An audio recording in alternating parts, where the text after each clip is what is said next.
Dongeng dari alam lain. Alkisah terdapat sebuah zaman di mana tanah Jawa masih bersatu dengan beberapa pulau yang berdampingan dengannya. Suatu masa di mana alam ini masih dipenuhi oleh energi misterius yang tak kasat mata.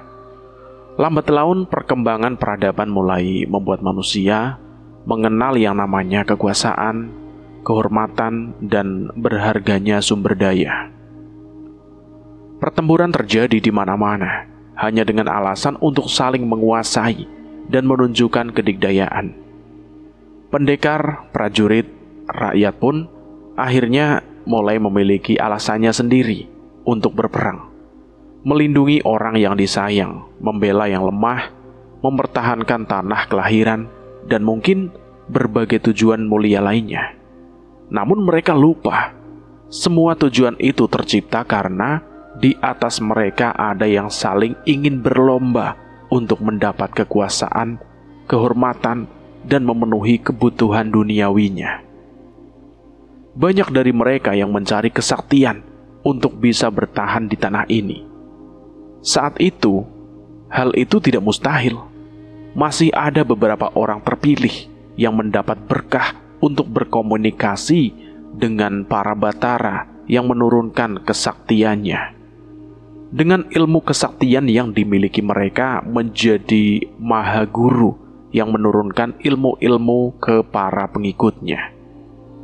Tidak hanya kepada manusia, kesaktian yang didapat pun diturunkan ke berbagai pusaka yang dibuat oleh ahli pusaka. Semua itu untuk menyamai senjata yang dimiliki para batara. Sampai suatu saat perkembangan manusia, konflik di alam dewata, dan mulai berkurangnya energi gaib di alam ini membuat jarak antara manusia dan para batara semakin menjauh. Maha guru dan penerus ilmunya pun mulai kehabisan umurnya. Tapi sayangnya pertempuran malah semakin meluas. Ilmu bela diri, militer pertahanan, tatanan kerajaan, dan ilmu pengetahuan mulai menjadi tulang punggung utama dalam perang. Namun di balik itu, ilmu klinik dan hal gaib masih menjadi penentu sebuah kemenangan. Hal itu membuat orang-orang berlomba mendapatkan kesaktian untuk bisa membela kerajaannya. Sepeninggal para batara, manusia kesulitan mencari cara untuk mempelajari ilmu baru yang lebih sakti dari lawannya. Hingga sampai terdengar kabar bahwa ada sebuah pusaka salah satu batara yang tertinggal di tanah ini. Ning kono ana makhluk sing luwih galak lan luwih kuat ketimbang kewan sing paling kuat ning donya iki. Cerita sang pengembara tua yang berkeliling dari desa dan desa untuk mendongeng. Alam kuwi ora terbatas ruang lan waktu. Kaweruh kitab lan macem-macem pusaka iso ditemokke ing kono.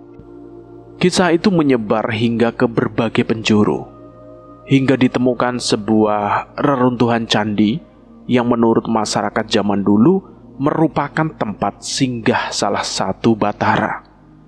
Para pendekar saling berlomba-lomba mencari pusaka yang dimaksud, sampai akhirnya ada dua pendekar dari Trah Biryasono yang berhasil menemukan pusaka yang dimaksud dan mengalirkan energi dari alam itu.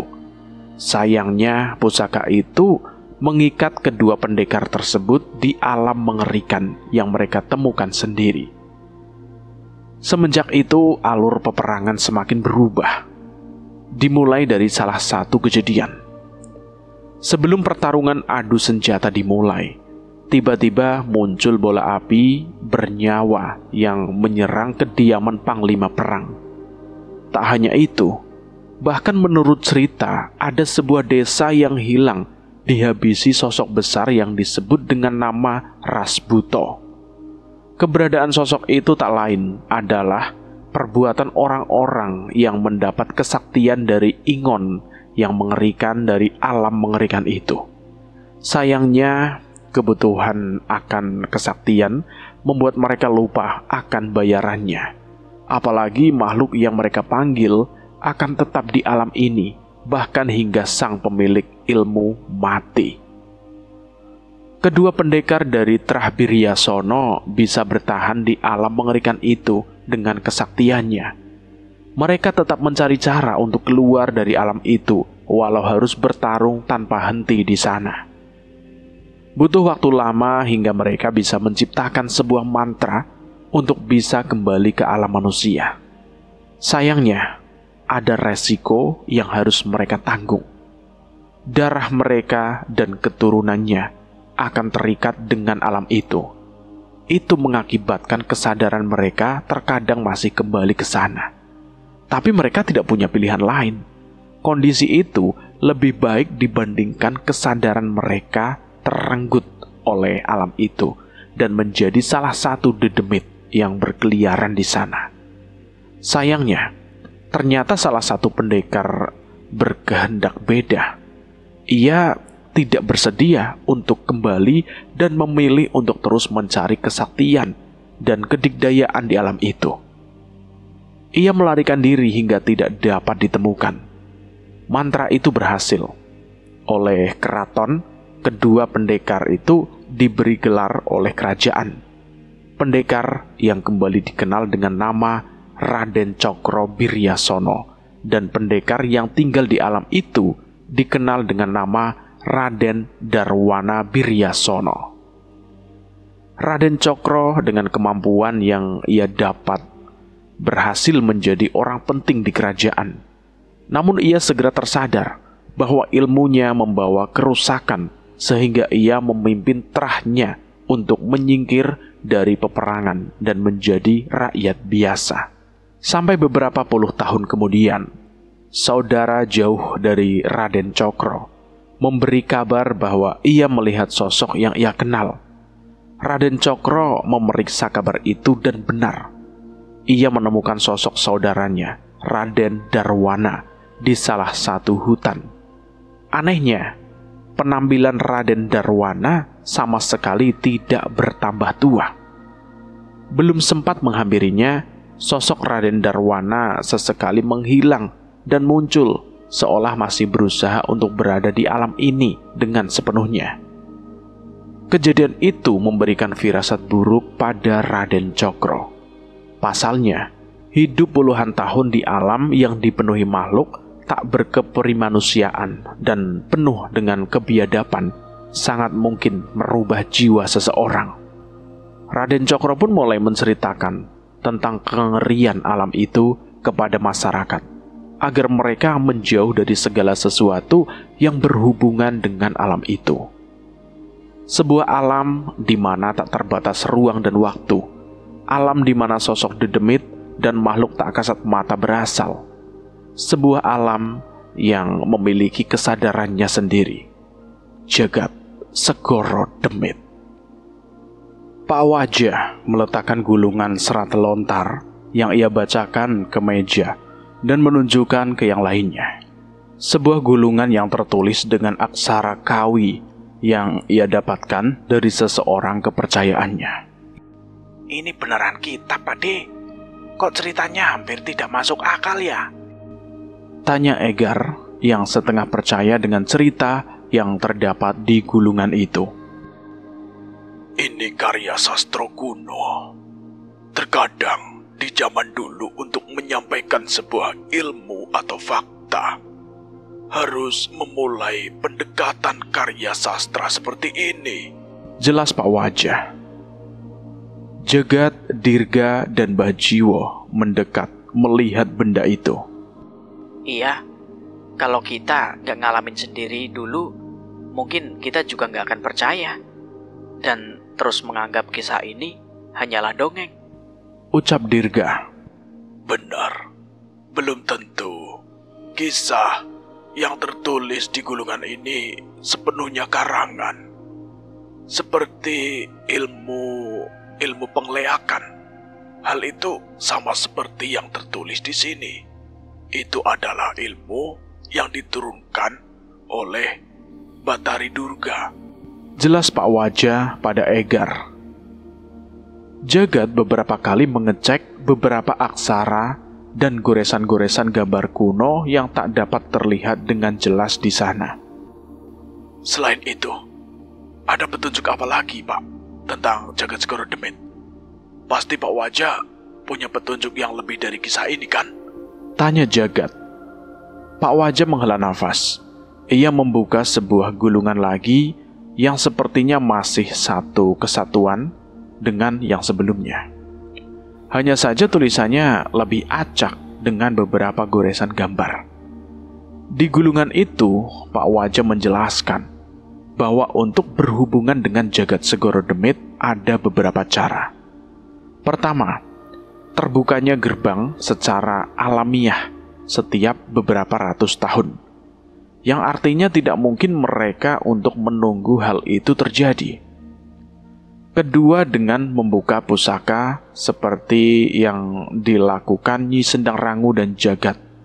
Sayangnya hal itu beresiko masuknya berbagai entitas dari Jagat Segoro Demit ke alam ini. Ada satu cara lagi. Cara untuk memindahkan mereka saja tanpa membawa apapun dari alam itu, ucap Pak Wajah. Mendengar ucapan itu, muncul harapan di wajah mereka. Ada sebuah mantra untuk melakukannya. Sebuah mantra yang hanya bisa digunakan oleh salah satu Trah yang bernama Trah Biryasono. Berarti kita tinggal mencari orang dari Trah itu saja kan, Pak? Tanya Dirga. Pak Wajah menggeleng. Tidak semudah itu. Orang yang membacakan mantra itu harus mengorbankan darah dan nyawanya untuk menukar dirinya. Seketika raut wajah mereka berubah. Sudah pasti, Danan dan yang lain tidak akan terima dengan cara ini, ucap Bajiwo. Mereka setuju, namun sepertinya Pak Wajah tidak mendapat petunjuk lain selain itu. Mereka mencoba mencari petunjuk dari gulungan dan memikirkan berbagai cara. Namun sepertinya mereka tidak menemui sebuah ujung, hingga akhirnya Mbah Jiwo mencoba berbicara lagi. Leluhur yang merupakan pengrajin pusaka yang berlumuran darah, ucap Mbah Jiwo. Maksud Mbah Jiwo? Pak Wajah bertanya pada Mbah Jiwo.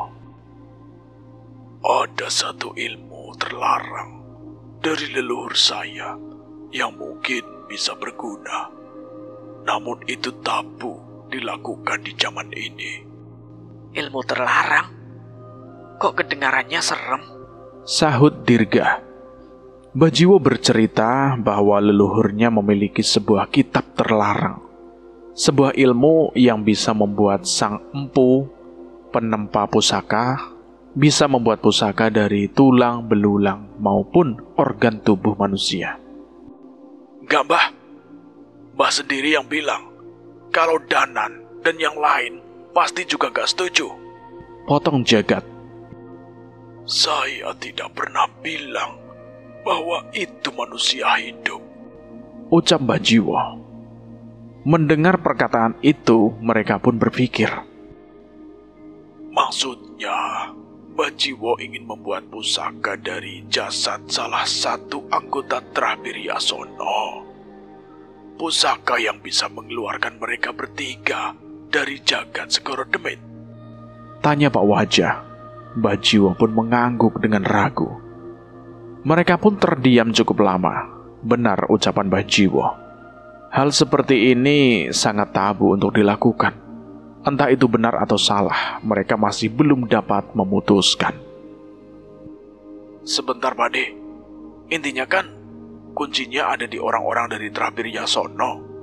Kenapa kita nggak nyari mereka dulu? Mungkin setelah bertemu, kita bisa memutuskan untuk melakukan apa nanti, ucap Egar. Benar ucapan Mas Egar. Kita pikirin di sini juga, gak bakal nemu kan? Ucap Dirga. Halah, gaya kamu. Sekarang omongannya udah kayak orang gede aja. Ledek Jagat sambil mengacak-acak rambut Dirga. Iya benar, tapi kita harus mencari petunjuk mengenai terah itu dulu. Bajiwo masih termenung. Entah mengapa ia masih merasa harus menggunakan ilmu terlarang itu. Aku tahu orang pertama yang mungkin bisa ditanya. Siapa, Dirga? Yang udah hidup ratusan tahun lah. Siapa lagi kalau bukan Nyai Jambrong? Alah, bilang aja kamu mau ketemu sama Guntur. Sekalian, tapi nggak salah kan? Pak Wajah dan Bajiwo mengangguk seolah setuju dengan usulan Dirga. Namun sepertinya Bajiwo punya pemikiran lain. Mungkin kita akan berpisah jalan. Saya akan mencoba mencari kitab leluhur saya itu dulu. Sementara kalian mencari informasi dari Nyai Jambrong, Ucap Bajiwo. Jagat dan Dirga setuju, namun tidak dengan Pak Wajah. Sepertinya ia merasakan perjalanan Bajiwo akan menempuh bahaya. Mas Jagat, Dirga, kalau kalian saja yang menemui Nyai Jambrong, bagaimana? Biar saya menemani Bajiwo. Aman, Pak. Gak masalah. Saya juga merasa perjalanan Bajiwo akan lebih berbahaya. Balas Jagat seolah mendapat firasat yang sama. Bajiwo sempat menolak, namun sepertinya ia memikirkan resiko yang akan ia hadapi juga nanti.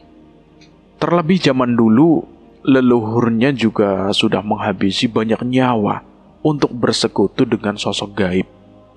Apa saja bisa terjadi saat ia ke tempat di mana keluarganya dulu tinggal.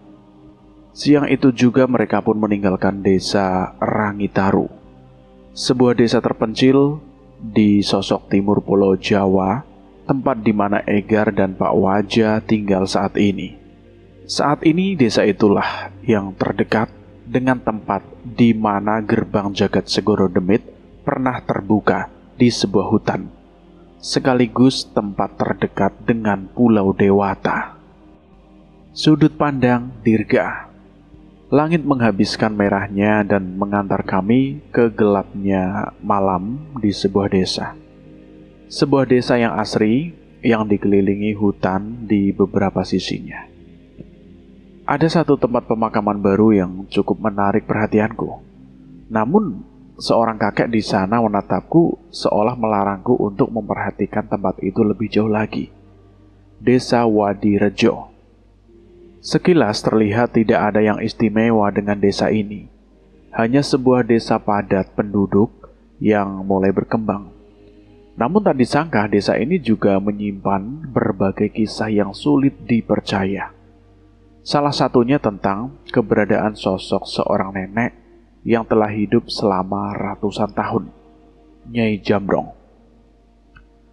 Awalnya aku mengira kami akan tiba di desa dengan keadaan yang cukup sepi. Namun ternyata kami salah.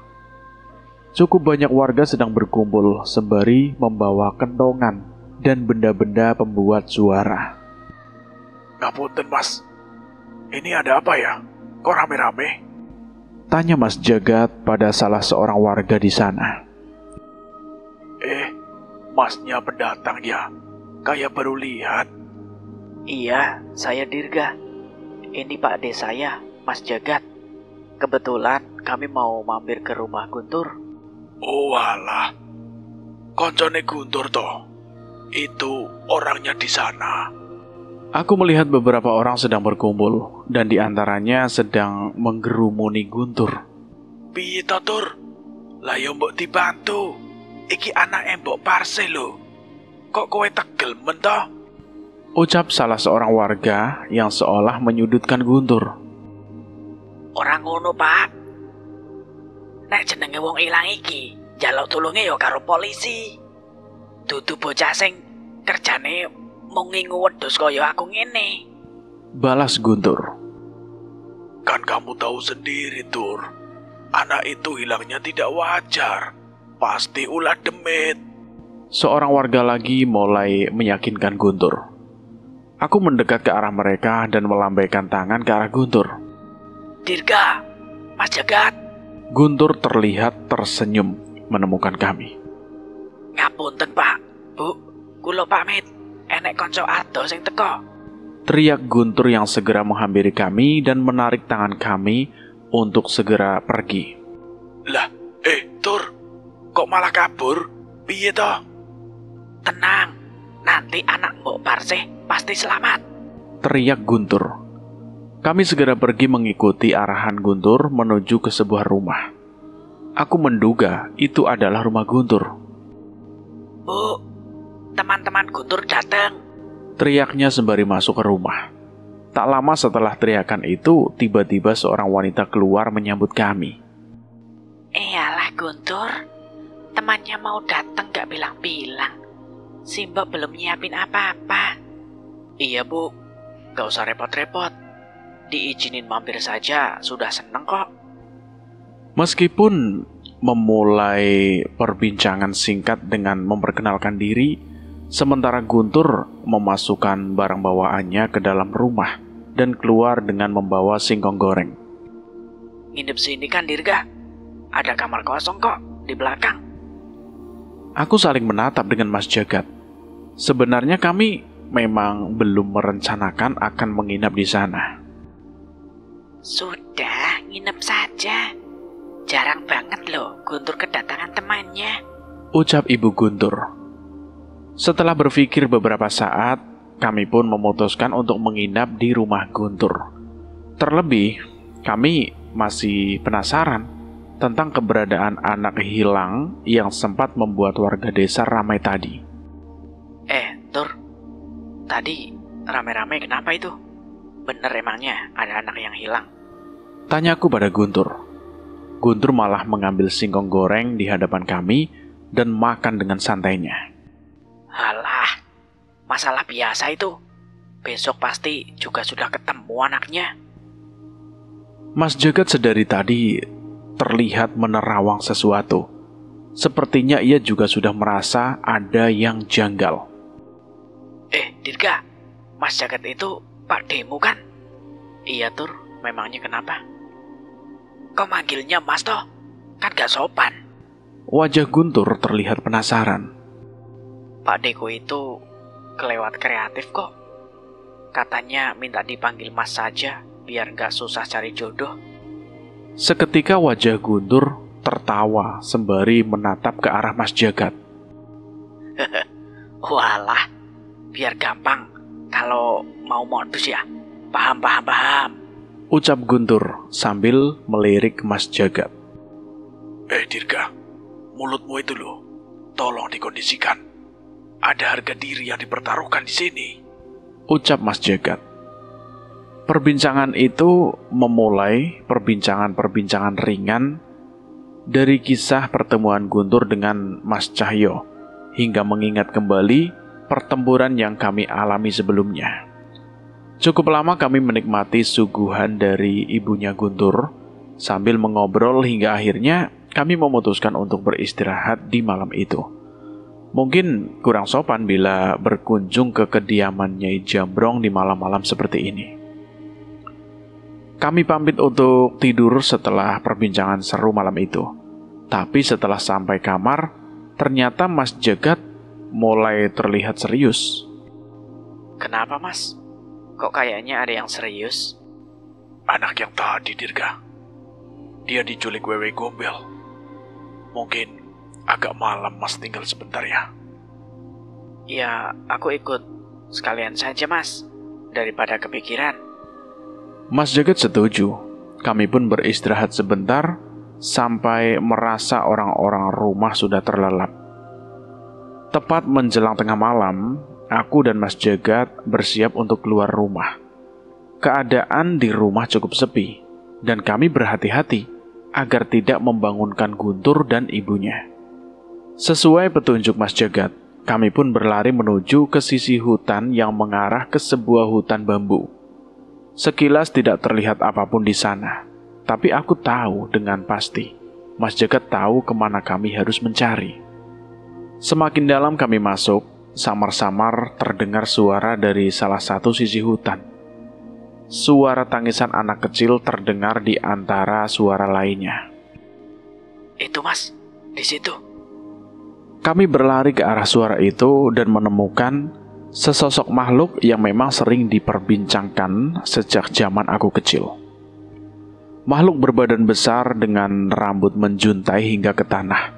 Wajahnya begitu mengerikan dengan gigi yang hampir didominasi dengan taring, yang membuat aku merasa tidak nyaman saat melihat payudaranya menggelambir panjang hingga ke kaki. Bener Mas Jagat, Wewe Gombel, kita ke sana. Belum sempat berlari, tiba-tiba Mas Jagat menahanku. Ia memintaku memperhatikan apa yang terjadi di hadapan kami. Sudah ada seseorang di sana.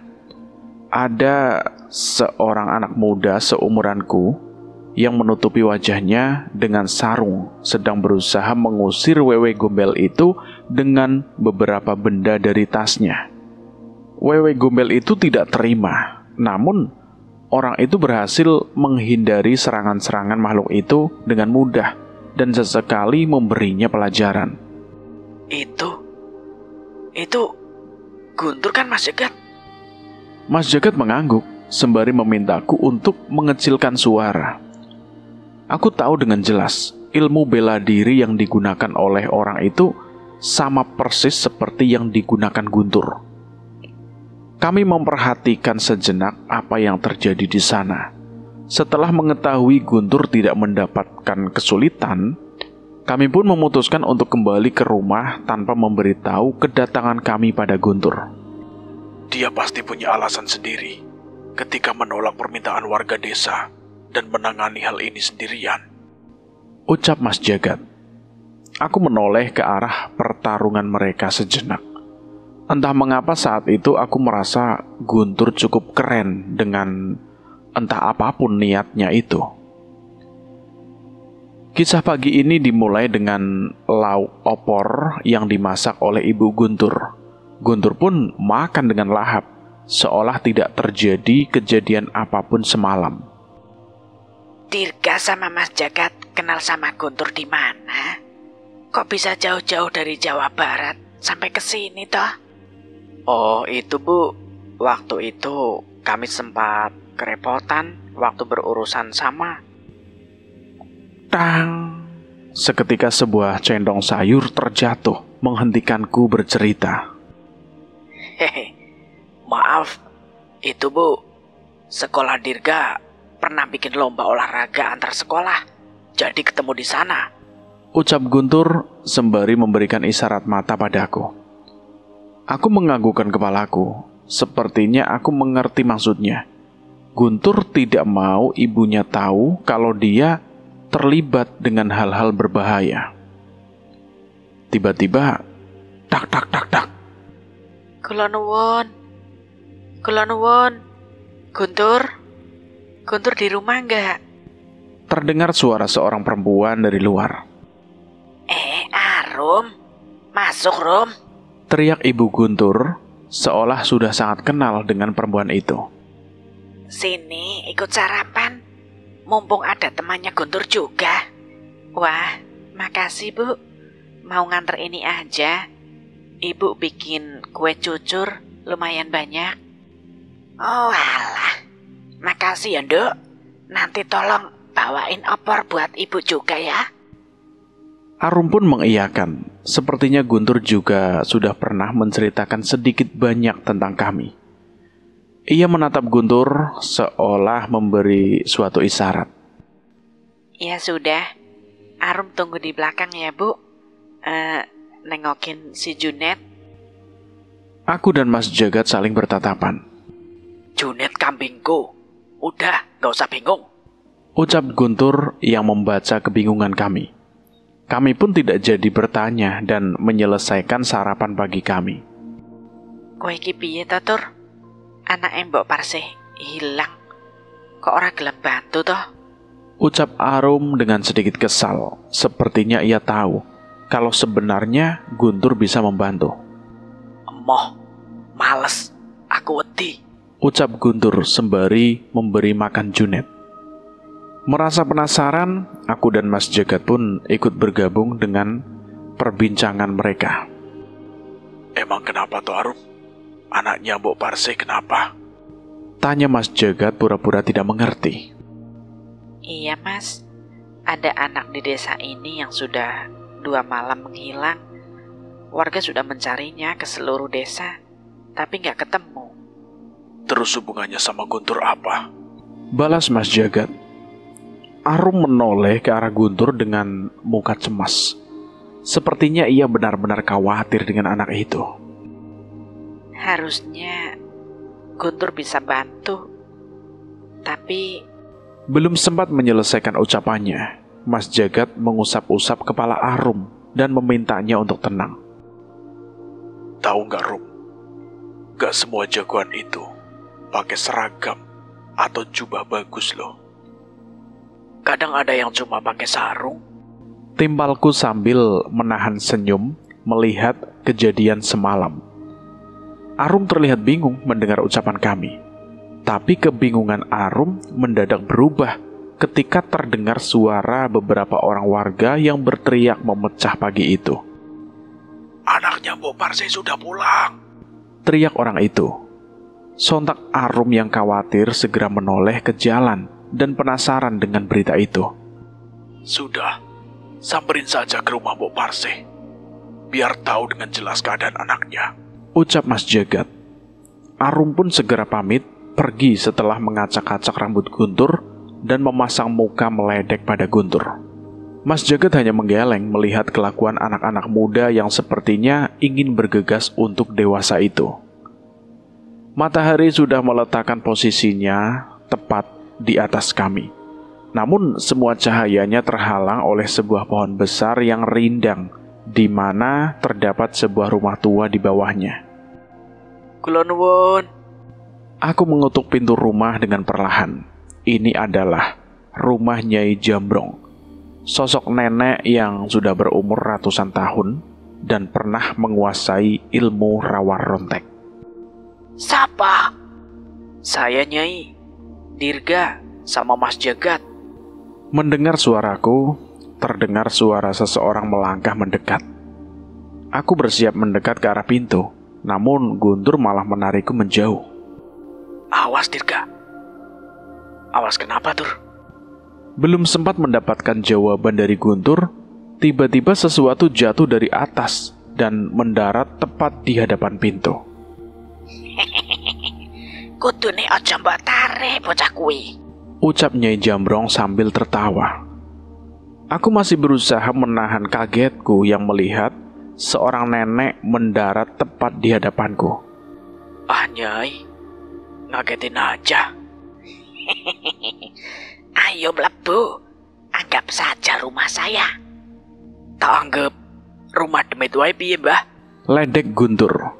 Nyai Jambrong tidak berpaling. Sebaliknya, ia menendang sandalnya ke salah satu dinding dan memantul melayang tepat ke kepala Guntur. Cangkemmu kuwi lho. Kena maneh, balas Guntur sembari mengusap-usap kepalanya. Aku sedikit tersenyum melihat tingkah mereka. Aku tidak pernah menyangka bisa ada hubungan seperti ini antara seorang anak muda dengan seorang nenek yang sudah berumur ratusan tahun itu. saya kira Nyai orangnya nyerempet dan selalu serius.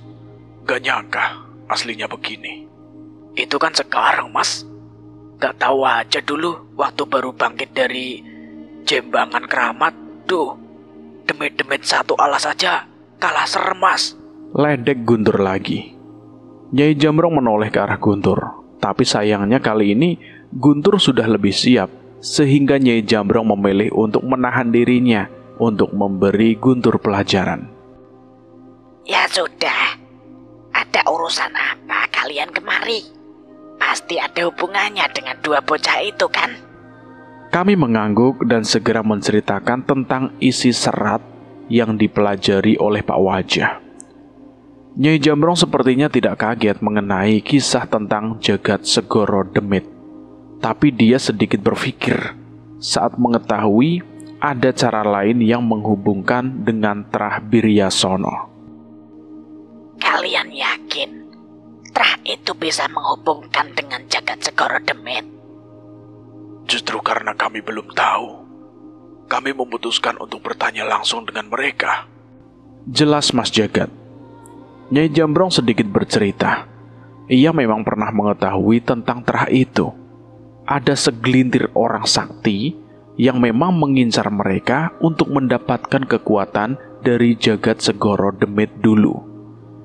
Itulah yang menyebabkan Trah Biryasono menghilangkan keberadaannya. Terus gimana, Nyai? Apa kita benar-benar tidak bisa menemukan mereka? Aku bertanya.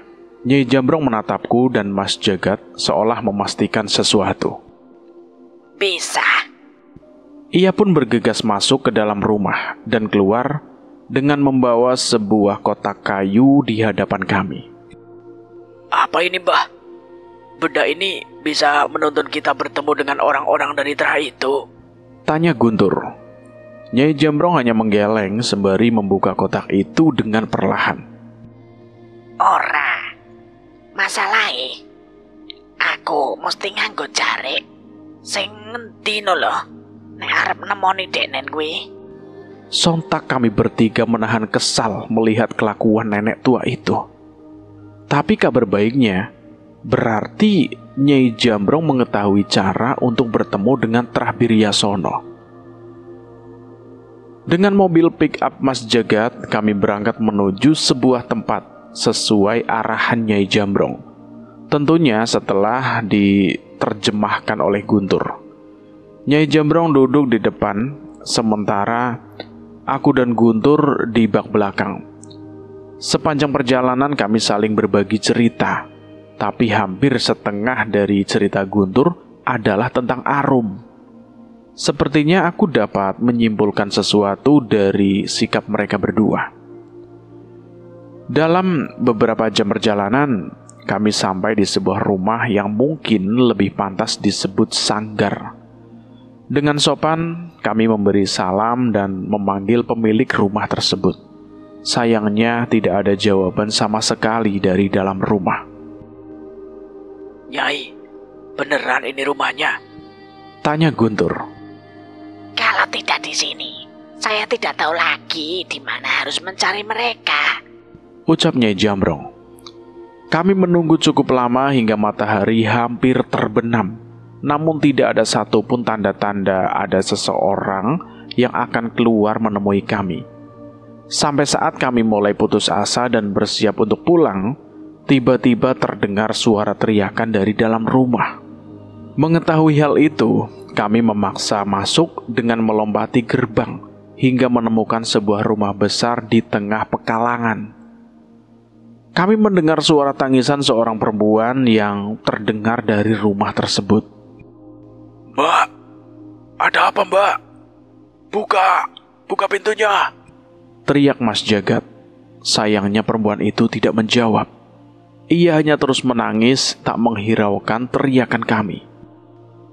Minggir, do minggir. Ucap Nyai Jambrong. Kali ini wajahnya seketika berubah serius, seolah merasakan sesuatu. Dengan tangannya yang ia tahan di belakang, ia sedikit berlari dan menendang pintu kayu besar di rumah itu hingga terbuka. Tidak, ini tidak seperti yang kita bayangkan. Saat ini pemandangan mengerikan terlihat tepat di hadapan kami. Ada beberapa sosok manusia yang digantung terbalik di keempat sudut langit-langit rumah. Mereka sudah pucat, tidak bernyawa dengan luka menganga di lehernya. Darah mereka menetes dari luka itu dan menggenangi lantai kayu di sana. Ada seorang wanita dengan wajah ketakutan, hanya menangis sembari melihat keempat sosok yang tergantung di sana. Keluar. Kamu juga sudah tiba, kan? Tiba-tiba Nyai Jambrong berbicara dengan seseorang yang tidak diketahui keberadaannya.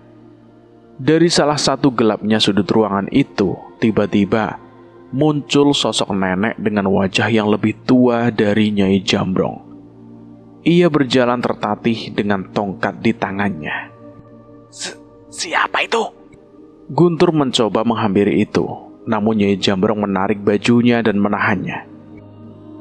Saya tidak pernah menyangka seorang Nyai Jambrong yang akan menginjakan kaki di tempat ini. Sudah, tidak usah bertele-tele. Apa maksud semua ini? Tanya Nyai Jambrong dengan tegas.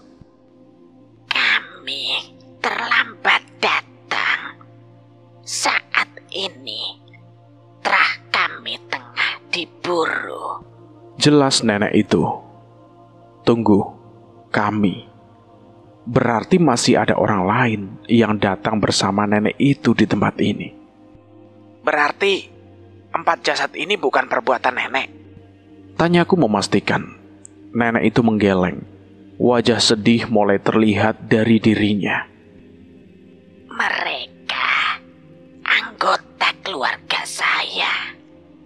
Ini perbuatan orang-orang biadab yang memburu darah kami. Dari reaksi Nyai Jambrong, sepertinya ucapan nenek itu benar. Sebenarnya aku masih penasaran dengan seorang perempuan yang masih menangis di ujung ruangan. Namun nenek itu malah menyuruh kami untuk mengikutinya. Biar cucu saya yang mengurusnya. Kalian ikuti saya. Kami mengikutinya ke sebuah bagian rumah yang lebih nyaman untuk berbicara.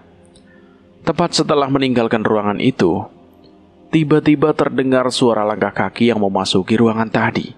Sepertinya mereka segera menolong perempuan itu dan jasad yang tergantung.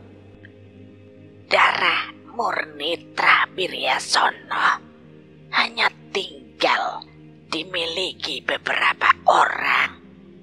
Bahkan mereka yang melindungi saya harus menjaga jarak, mencegah ada yang menyusup di antara kami. Jelas nenek itu. Sekeramat itukah Trabiryasono? Apa merubah nama saja tidak cukup untuk menyembunyikan keberadaan mereka? Maaf, Nek. Tapi tujuan kami ke sini. Aku mencoba menjelaskan, tapi nenek itu malah memotong ucapanku. Sudah, tidak usah dijelaskan.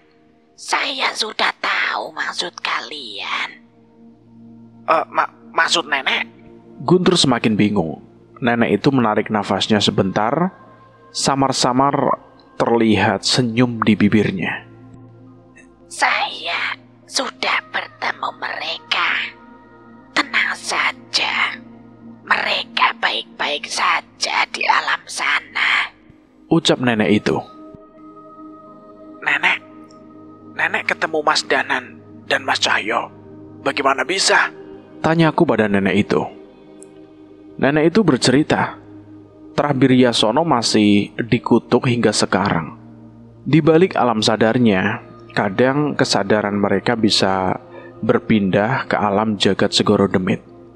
Ada yang terjadi secara mendadak. Ada juga yang sudah bisa mengendalikannya. Mendengar itu kami berempat pun merasa lega. Kita cari cara untuk menyelamatkan kedua bocah itu. Terlebih, saya juga berhutang budi dengan mereka. Mereka pernah menyelamatkan nyawa saya bertahun-tahun yang lalu. Mendengar ucapan itu, Nyai Jambrong hanya tertawa terkekeh, menertawakan takdir ini. Nenek itu pun ikut tertawa. Namun kami tahu kejadian yang menimpa keluarganya benar-benar menjadi masalah untuknya. Mas Jagat, mungkin kita bisa mencoba membantu nenek menghadapi orang-orang yang memburu terahnya, Mas. Tanyaku pada Mas Jagat. Mas Jagat mengangguk, tapi ia berpikir keras. Sepertinya ia juga sudah merasa bahwa yang mengincar Trabiryasono bukan lawan biasa. Apa dia sudah bergerak? Tanya Nyai Jambrong. Nenek itu mengangguk. Bah, memangnya dia itu siapa? Tanya Guntur. Leluhur Trabiryasono. sosok yang terjebak di jagat Segoro Demit, Raden Darwana Biryasono. Balasnya Jambrong dengan tangannya yang mulai berkeringat. Leluhur terjebak di jagat Segoro Demit. Seandainya ia bisa selamat, ilmunya pasti sudah tidak karuan. Apa benar kami harus bertarung dengan hal-hal mengerikan seperti kemarin lagi? Padahal niat kami hanya menyelamatkan Mas Danan dan Mas Cahyo, tidak lebih. Satu hal yang ingin kutanyakan padamu, Nyai. Tanya saja, tanya apa? Jaringmu apik yo. Tuku neneng ngendi? Aku yo pingin. Aku arep tuku. Cerita ini bersambung dulu sampai di sini dan saya akan melanjutkan ceritanya lagi di part berikutnya. Bagaimana menurut teman-teman semua tentang cerita ini? Silahkan tulis di kolom komentar. Dan terima kasih buat kalian yang sudah mendengarkan cerita ini sampai habis. Semoga kalian sehat selalu, panjang umur, bahagia selalu, dan selalu dimudahkan segala urusannya. Saya mohon maaf jika ada kesalahan kata dan saya pamit undur diri.